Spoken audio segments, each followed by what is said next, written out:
બનાસકાંઠાના પાલનપુરમાં આવેલ જિલ્લા કલેક્ટર કચેરીની જગ્યા અન્ય જગ્યાએ ખસેડવાની હલચલને લઈને છેલ્લા કેટલાય સમયથી વિવાદ ચાલી રહ્યો છે।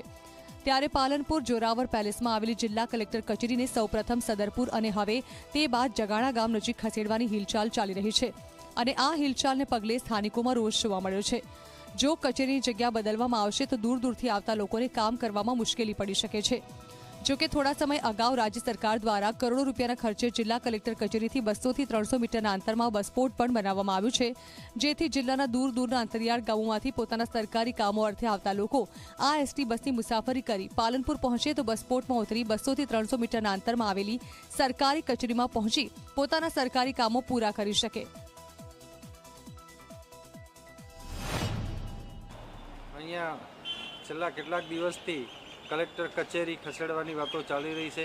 પહેલાં સદરપુર ખાતે ખસેડવાની હતી, ત્યાં પણ લોકોએ આંદોલન ઉગ્ર અવાજ ઉઠાવ્યો એટલે ફરી પાછી ત્યાંથી કેન્સલ કરીને ફરી પાછી જગાણા લઈ જવાની વાતો ચાલી રહી છે।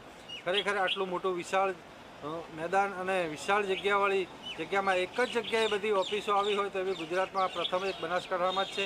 એટલે આવી જો ઓફિસો અહીંથી ખસેડવામાં ન આવે, જોકે અહીંયા જ બનાવવું હોય તો એટલી બધી જગ્યાઓ છે કે વિશાળ જગ્યામાં સરસ મોટું ડેવલપ થાય એવી ઓફિસો છે। વર્તમાન સમયમાં બનાસકાંઠા કલેક્ટર કચેરી જગાણા લઈ જવાની છે એવા મેસેજ સોશિયલ મીડિયા અને વિવિધ માધ્યમોથી બધા લોકોને મળી રહ્યા છે। આ બાબતે પાલનપુર સહિત જિલ્લાના તમામ લોકો ખૂબ ચિંતા બતાવી રહ્યા છે, એ લાગણીઓ પોતાની વ્યક્ત કરી રહ્યા છે કે કોઈપણ સંજોગોમાં કલેક્ટર કચેરી આ જે હાલની સ્થિતિમાં છે ત્યાંથી કોઈપણ જગ્યાએ લઈ જવામાં ના આવે।